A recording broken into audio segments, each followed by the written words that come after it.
What are we doing here? And where are we gonna go? It's like we just woke up one morning and then it's welcome to the show.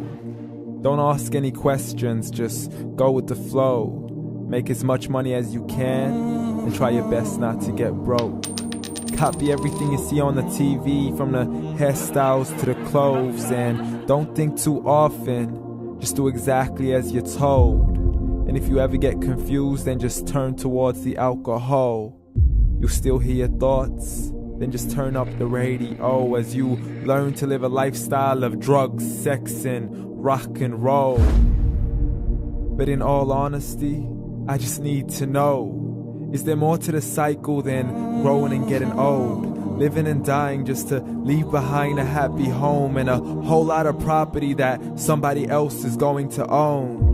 I just really need to know before the casket's closed, 'cause I'm not willing to gamble with my soul, nor am I ready to take any chances. These are just simple life questions and I'm just searching for some answers. Like, what are we doing here? And what is our purpose? How did we get here, and who made us so perfect? And what happens once we go, or is this world all really worth it? Questions we don't answer because apparently we don't really have to. There's no purpose to this life and our existence is merely natural. Then in that case, please let me ask you, did you create yourself, or was it somebody else who had fashioned you? 'Cause you're a being that's impeccable, faultless and unparalleled. You're a product of supreme intelligence and I'm merely being rational. For there isn't a camera on this earth that can come close to the human eye, nor a computer that can compete alongside the human mind. And if the whole world was to come together, we wouldn't be able to create a single fly. So many signs, yet we still deny. As science tries to justify that all this could come from none, when it's a simple sum. 0 plus 0 plus 0 cannot possibly ever give you 1. So from where did all this order come? For everything has its origins, a maker, a creator of its own. I mean, the only reason you're watching this video is because somebody had to press upload.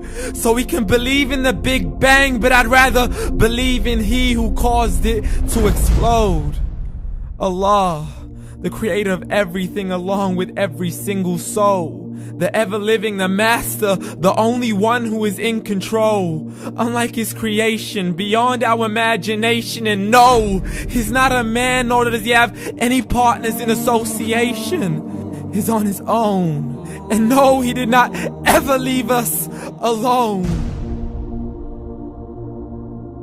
Just like every manufacturer, he left us with an instruction manual. The Quran and Islam, and I'm sorry to jump to conclusions, but it's the only one possible. The only definition of God is the one and only supreme being. It's logical. A book with 0 contradictions, with miracles that are both scientific and historical, all revealed over 1400 years ago.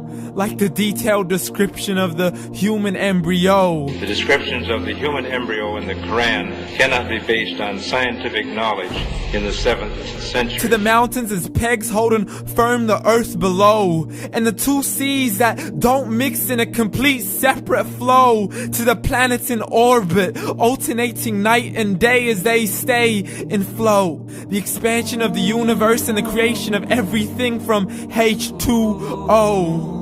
To the stories of the past and the preservation of Pharaoh. To identifying the lowest point in the land where Persia defeated Rome.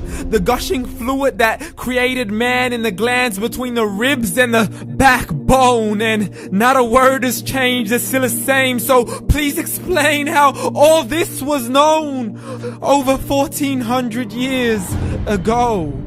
To a man who couldn't read or write, as he would recite whatever the angels spoke. And if you still don't believe, please try to come up with something that's even close. But you can't, so we took God as a mockery and his messengers as a joke. Muhammad could not read or write. How's somebody who can't read or write gonna start a religion? Dismissed his scriptures as legends and tales of the ancient folk, as we live life according to our whims, desires and hopes. saying this life is the only home we will ever know. We will live then die, then simply turn to bones. YOLO! Correction, after the grass dies, the rain arrives and it regrows, and Allah promises to do the same thing to your very soul and bring you back from your very fingertips to your toes, as the all-seeing supreme being watches us so close, and we are surely being tested in our wealth, our health, and our self, and everything that we've been blessed with. So believe, for we will surely be resurrected and be brought back to our Lord and account for every single deed, as He hands us our books and orders us to read. From the bad to the good and everything in between. You yourself are sufficient for your own accountability, so don't be mad at me. You are the one who thought He wouldn't come back to me. I gave you a whole life long to search after me, but you were busy in all that which was temporary. So read, and glad tidings to all those who believed. And if you disbelieve, read. And don't let that day be the first day you find out what your life really means. Read.